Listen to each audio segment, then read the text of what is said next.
Kalau ada pemerintah Pak hanya peduli dengan diri, keluarga dan golongannya, bukan pemerintah itu. Pun ini tokan manjo Bapak Ibu iya minakana tu toya kayu lompu bulelenya rampang kajili-jili tanase kalian ni palalangi. Alle bu buakana parimua dan pulu na najarra rampang kajili-jili. Bahasa kasarna. Tiya ko paupo. Ada orang Pak hanya masa kampanye menebar janji manis, mendendangkan syair puitis, menyanyikan lagu romantis sehingga rakyat terbuai mimpi manis. Tapi sungguh ironis membuat hati bagai teriris. Kalau sudah duduk manis di atas kursi yang tidak gratis, bersama secangkir kopi manis, kue brownies dan kismis, yang pertama diingat malah proyek dan bisnis. Maaf Pak Ibu, bukan sok puitis, ini realistis. Tidak apa-apa sedikit kritis, yang penting jangan sadis. Apalagi tadi siang hari Kamis dan penceramannya sedikit manis.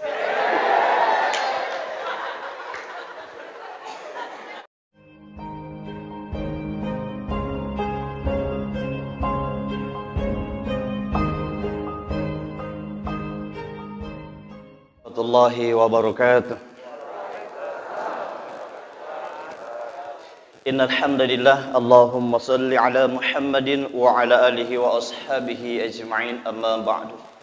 Para asatidz dan tokoh agama yang kami muliakan, tokoh pemerintahan terkhusus Bapak Kepala Desa Kaloli, ibu-ibu majelis ta'lim, para tokoh agama, tokoh perempuan, tokoh pemuda, teman-teman saudara kami dari Bikers Muslim, komunitas pejuang subuh, para asatidz dari Ikatan Dai Muda Kabupaten Bantaeng.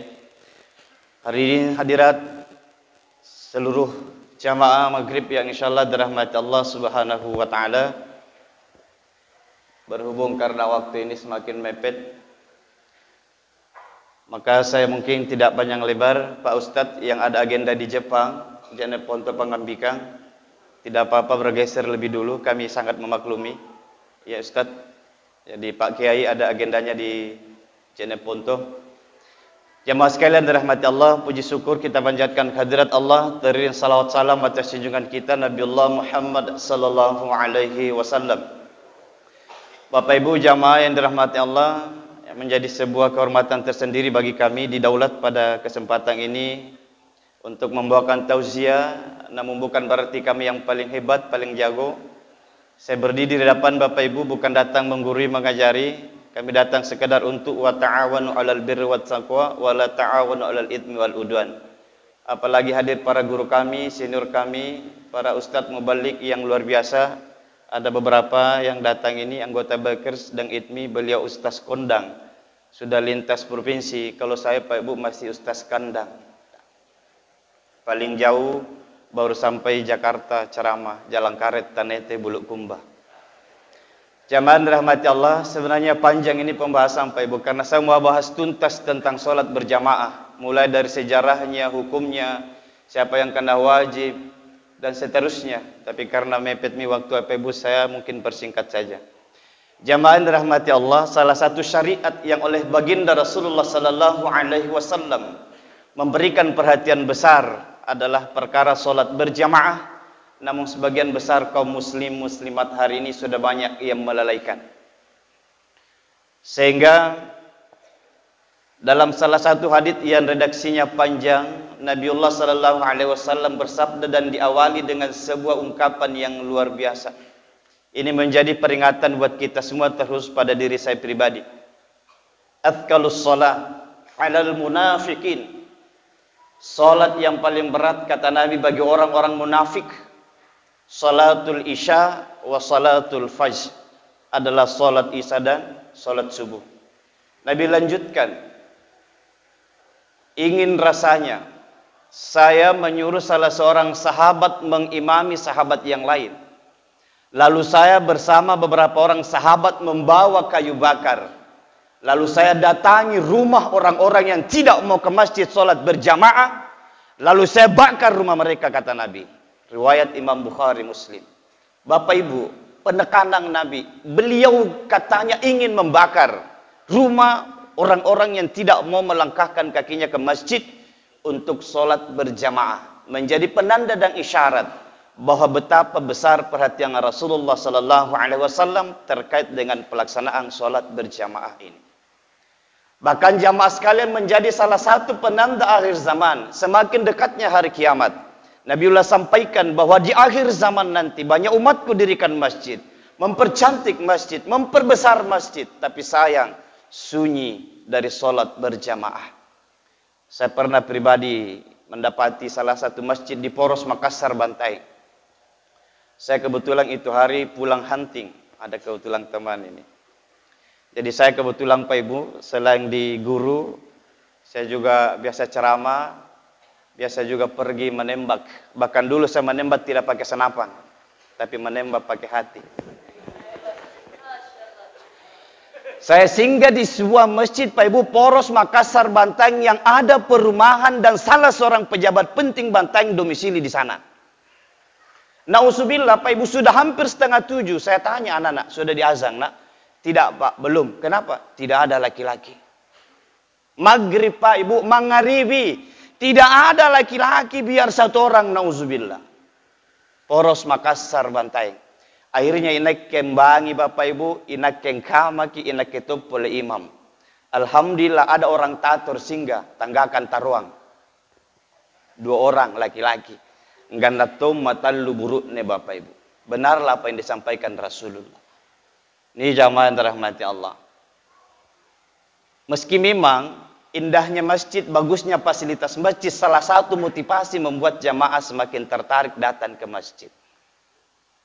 Hadirin yang insyaallah dirahmati Allah Subhanahu wa taala. Yang kedua, hukum dari salat berjamaah ini Bapak Ibu, mayoritas mazhab Syafi'i dan Hanafi menghukuminya fardu kifayah.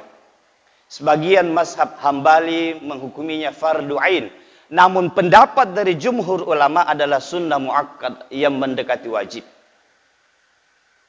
Kemudian ada hal juga yang tidak boleh kita lupakan terkait dengan pelaksanaan salat berjamaah ini, hadirin sekalian.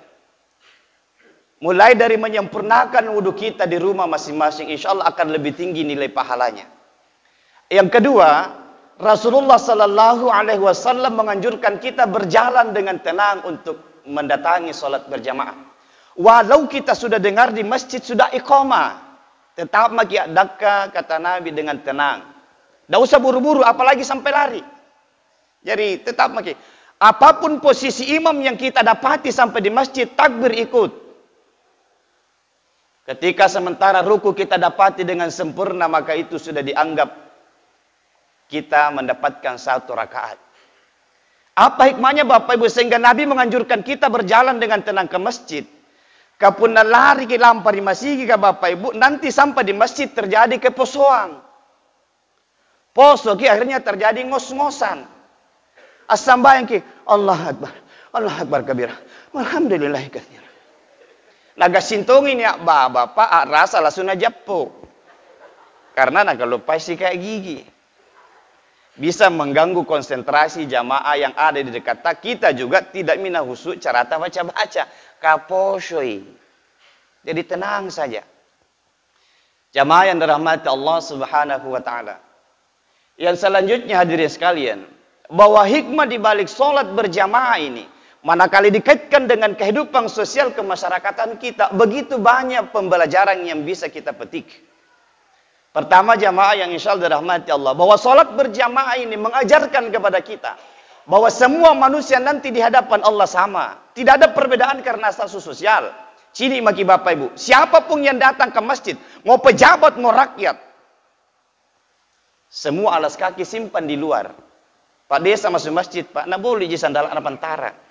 Pak Ustadz Tahir tadi ketua ITMI Bantaeng, Pak Bu Ilyas, Pak ketua Bikers Muslim, Ustadz-ustadz yang lain Bapak Ibu, semua alas kaki simpan di luar. Tidak ada perbedaan kok ini ya pasamika pejabat sarkatu minta amar masih tidak ada. Di akhirat nanti pun demikian Pak Ibu. Yang membedakan kita cuma satu, inna akramakum indallahi atqakum. Manusia tidak dinilai dari status sosialnya, tapi nilai ketakwaan yang membedakan kita di hadapan Allah. Satu, pembelajaran dari salat berjamaah. Semua manusia sama derajatnya di hadapan Allah, kecuali satu yang membedakan, tingkat ketakwaan kita masing-masing. Yang kedua jamaah yang insya Allah dirahmati Allah.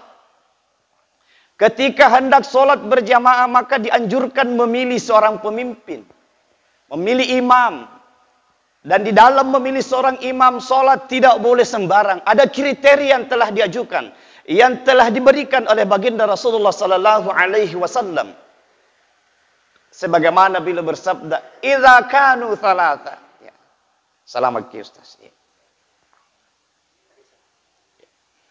Selamat ki sampai kembali insyaallah. Ya, saya lanjut Pak Ibu. Idza kanu thalatha. Kalau ada 3 orang kata Nabi yang hendak sholat, falya ummuhu ahaduhum. Hendaklah salah satunya kata Nabi jadi imam. Wa ahakkuhum bil imamah. Yang paling berhak jadi imam. Aqra'uhum. Yang paling bagus kebacaan Al-Qur'annya. Bahkan dalam hadis lain Nabi sampaikan ya ummul qauma akrahum li kitabillah. Yang paling berhak mengimami suatu kaum, yang paling bagus bacaan Al-Qur'annya. Wa in kanu fil qiraati sawa'an fa'lamuhum bis sunnah. Jika ada 2 orang sama bagus baca Qur'annya kata Nabi, nampas siniboya inai paling wajib pemahaman sunnahna, paling tinggi ilmu agamanya. Wa in kanu fis sunnati sawa'an padamun hijrah. Siapa kalau ada 2 orang sama bagus bacaan, sama bagus pemahaman sunnah ilmu agamanya, faqadamu hijrah dan paminiboya inai paling riolo hijrah. Sama hijrahnya, sama bagus bacaan, sama bagus paham sunnahnya. Faqadamuhum silma, baru dicari siapa yang paling duluan masuk Islam. Artinya apa Bapak Ibu? Memilih seorang pemimpin tidak boleh sembarang. Mau di dalam sholat atau di kehidupan sosial kemasyarakatan kita pilih pemimpin betul-betul karena kualitas. Kita melihat ketika dia nanti menjabat bisa membawa perubahan. Tapi lompo. Kalau kita mampu belajar dari sholat berjamaah ini memilih pemimpin berdasarkan kualitas Bapak Ibu. Bukan karena uang kertas. Salamam itu kampung. Karena kadang juga ada orang memilih Pak bukan karena kualitas tapi uang kertas. Sehingga kadang di sebagian masyarakat kita masih berlaku istilah riologi siri na pacce, anene sibi lagi na pacce. Insyaallah di sini tidak Pak. Sehingga ketika mereka nanti duduk dan mewakili kita datang tabe ki bantu anak-anak aku bantuan kok ku bali suaranu talumbi. Bahkan saya pribadi biasa lihat Pak waktu masih ngajar di Lanying di pohon tak tempel di situ Pak kayak pengumuman di sini terima serangan pajar. Ipa ajar san dan riba lakna san ni Pak giling godong. Betul Bapak Ibu. Ada juga pernah saya lihat di beca ada uang ada suara. Nauzubillah.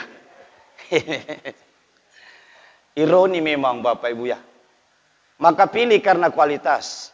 Pertama syarat jadi imam akra'hum harus yang paling bagus baca Al-Qur'annya. Kenapa Bapak Ibu Al-Qur'an kapan lain tulisan lain kita baca berubah makna dan artinya. Dan ini yang bahaya.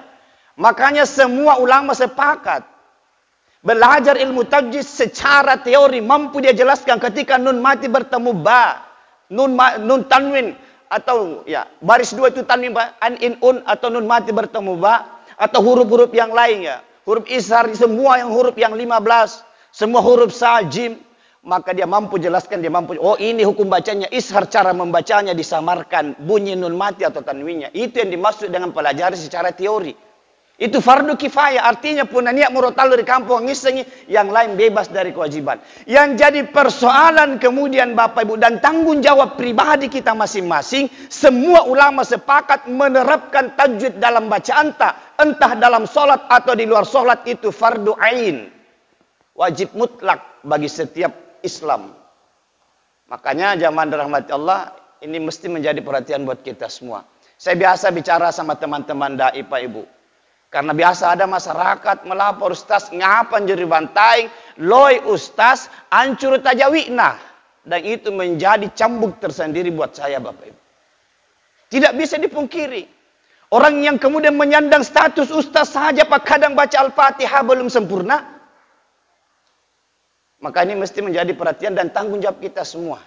Apalagi beliau-beliau yang selalu jadi imam. Karena tanggung jawabnya besar. Ini hadirin. Jadi kalau belajar tilawah Pak, macam Ustaz Tahir beliau bisa ceramah tilawah, itu tidak sembarang. Karena orang bagus suaranya, panjang nafasnya. Tajwid lagu insya Allah bisa dipelajari. Tapi suara bagus Pak Ibu, napas panjang susah. Pun suara tinggi gampang ji. Nah kiri cepat na pokok kakao gora-gora tinggi bisa raya. Tapi suara bagus itu yang susah.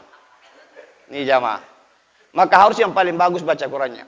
Yang kedua mesti paham sunnah. Kenapa Pak Ibu? Menjadi seorang imam. Ada sunnah-sunnah yang tidak boleh kita tinggalkan.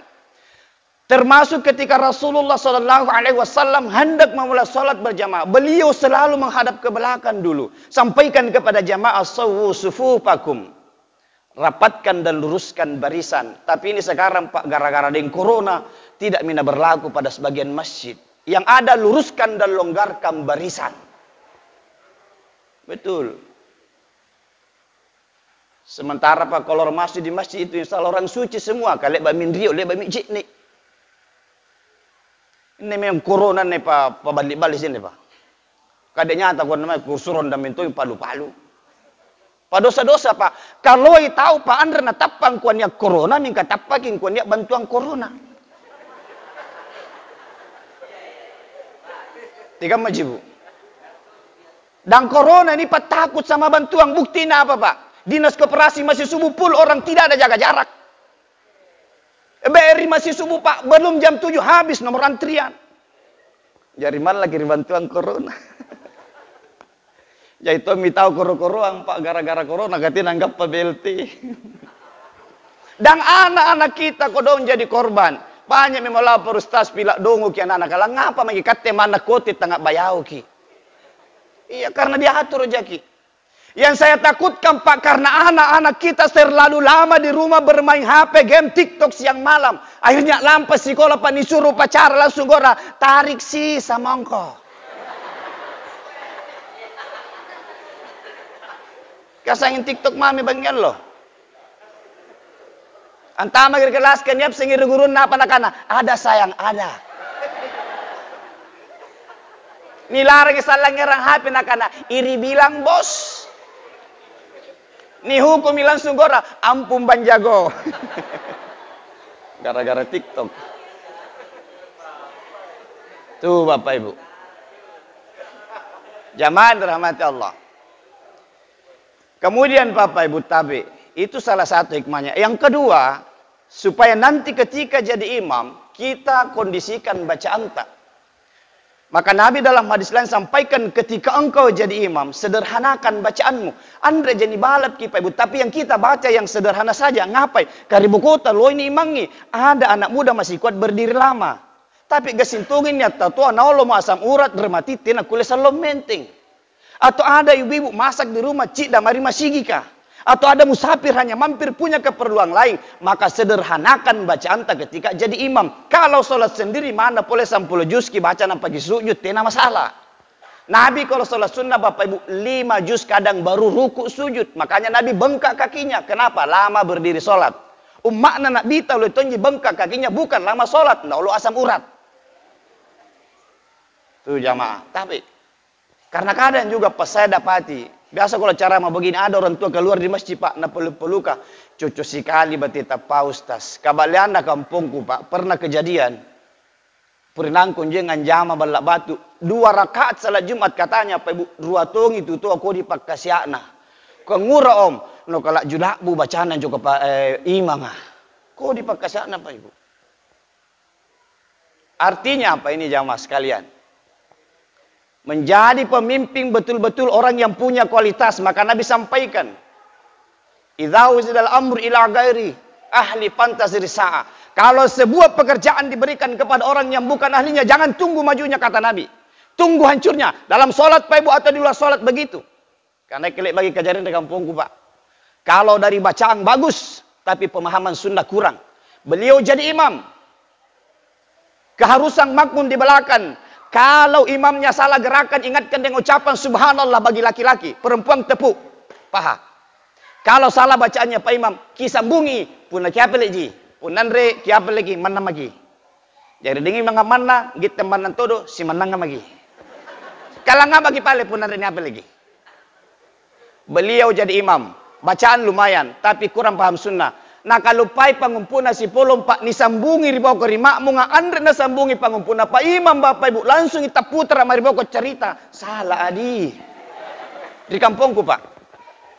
Satu masjid batal sholatnya kata nyari-nyari jin atau makkala. Iman dompala. Betul, Pak. Pentingnya ilmu, Pak Ibu. Yo, luar biasa. Yang kedua hadirin sekalian, kenapa mesti menghadap ke belakang? Bentuk perhatian imam kepada makmumnya. Hakikat seorang pemimpin adalah mereka yang peduli dengan rakyatnya. Alhamdulillah Pak Desa na janji mesti majelis taklim ngai. Alhamdulillah. Syukur Ibu, salah satu bentuk perhatian pemerintah. Kalau ada pemerintah Pak hanya peduli dengan diri, keluarga dan golongannya, bukan pemerintah itu. Pun ini atau kampanye Bapak Ibu iya minakana itu ya kayu lompu bulelenya rampang kajili-jili tanasi kalian ni palalangi. Alle bu buakana parimua dan pulu na najarra rampang kajili-jili. Bahasa kasarna teh aku popoki. Tapi kalau Pak Desa alhamdulillah. Betul Pak Ibu. Kadang tong ada orang Pak hanya masa kampanye menebar janji manis, mendendangkan syair puitis, menyanyikan lagu romantis sehingga rakyat terbuai mimpi manis. Tapi sungguh ironis membuat hati bagai teriris. Kalau sudah duduk manis di atas kursi yang tidak gratis, bersama secangkir kopi manis, kue brownies dan kismis, yang pertama diingat malah proyek dan bisnis. Maaf Pak Ibu, bukan sok puitis, ini realistis. Tidak apa-apa sedikit kritis, yang penting jangan sadis. Apalagi tadi siang hari Kamis dan penceramannya sedikit manis.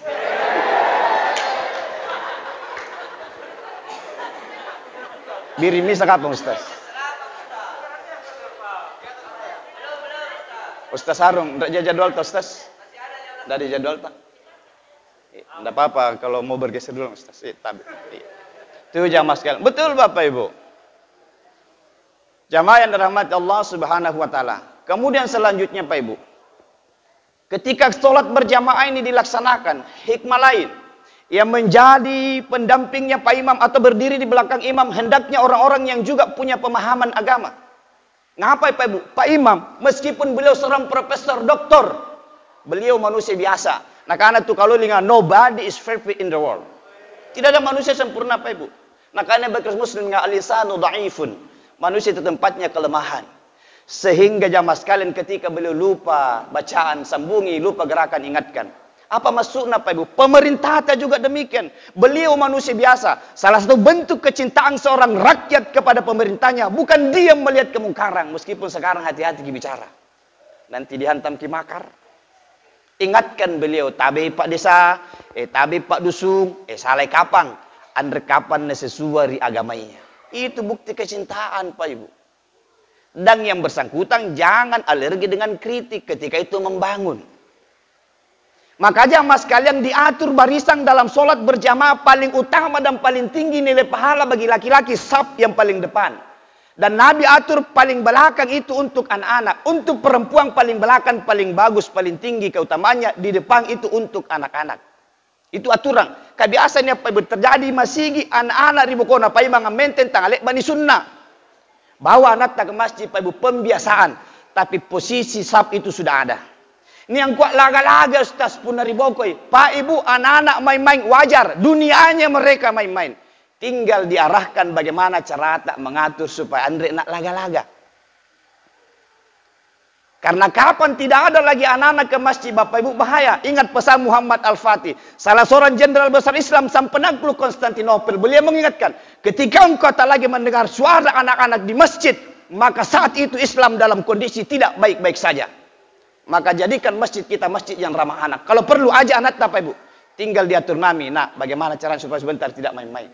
Wajar Pak Ibu anak-anak laga-laga. Dunianya arah ke mami. Yang salah. Kalau bapakna camban raterawa laga-laga sembahyang. Ini kan datu ya Pak. Kan biasa tolnya ada bapak-bapak begitu. Apalagi punya rumah lang Ibu. Katanya ku anak-anakmu dapat tutoa lagi biasa makalah sembahyang. Apalagi pun iman na ko don tau chamma mo. Poso mi pole. Nampo mina buan takabret na dingin mga magkalay mo. Allahu Akbar. Bismillahirrahmanirrahim. Makalli mirbo ko. Ikaw sedek lampak jari imam. Gasing jual kafir tanda buntu capak na. Tuh, tabi Bapak Ibu jamaah sekalian. Hikmahnya juga supaya jarak laki-laki dewasa dan perempuan dewasa itu berjauhan. Kemudian Pak Ibu Tabi, hal juga yang dilarang dalam sholat berjamaah, mengganggu sesama jamaah. Tabi hikmahnya tadi ya. Kenapa orang paham agama? Dalam kehidupan sosial kemasyarakatan kita menjadi pendamping-pendampingnya Pak Desa. Yang ditunjuk jadi Pak Dusun, Pak RK, Pak RT. Mereka juga yang memang kita lihat ada kualitasnya untuk jadi seorang pemimpin. Hikmahnya itu. Kemudian selanjutnya Bapak Ibu, dilarang mengganggu sesama jamaah. Kagak sintungin ya jamaah Pak RK lompangan sarana ada ngimang. Betul Bapak Ibu ya? Kadang ada begitu jamaah. Iruna lompo pasar lima. Allah. Akhirnya jamaah yang lain terganggu Pak Ibu. Nabi pernah suatu ketika sholat subuh berjamaah. Setelah beliau selesai salam langsung menghadap ke belakang beliau berkata, siapa yang mengganggu bacaanku tadi? Ketika engkau membaca Al-Fatihah cukup engkau saja yang pahami bacaanmu. Gerakkan bibir tak, karena kesempurnaan tajwid Pak Ibu harus bergerak bibir. Tapi kita tahu mengisengi bacaan tak, jangan mengganggu jamaah yang lain. Biasa nih kami coba Pak Ibu, ina saingi dengimang. Artinya apa? Di kehidupan sosial masyarakat kita juga demikian. Jadilah orang-orang yang membuat orang lain tenang, hidup berdampingan dengan kita. Karena Nabi ingatkan Bapak Ibu, idna ta'ala yanzurullaha yaumal qiyamah, dua golongan manusia tidak dipandang Allah pada hari kiamat. Biar hitam jidat karena tahajud tiap malam, Senin Kamis puasa sunnah, tiap hari sedekah, tiap malam baca Quran, tiap tahun berangkat haji. Siapa itu? Pertama, qatil rahmi, mereka yang memutuskan silaturahmi. Yang kedua, wajarusu, orang yang suka jahat terhadap tetangganya, terhadap sesamanya. Makanya Bapak Ibu Tabe, ini salah satu hikmahnya sholat berjamaah. Kemudian hadirin sekalian, tidak boleh mendahului imam dalam sholat. Bahkan mereka yang selalu mendahului imam dalam sholat, Pak Ibu. Gasintung ini kamu Pak Ibu. Inam pemeri kanan, Pak Imam barisalan dikirim ya. Makanya imam juga harus teknisi. Kagak sintungin imam Pak. Assalamualaikum warahmatullahi wabarakatuh.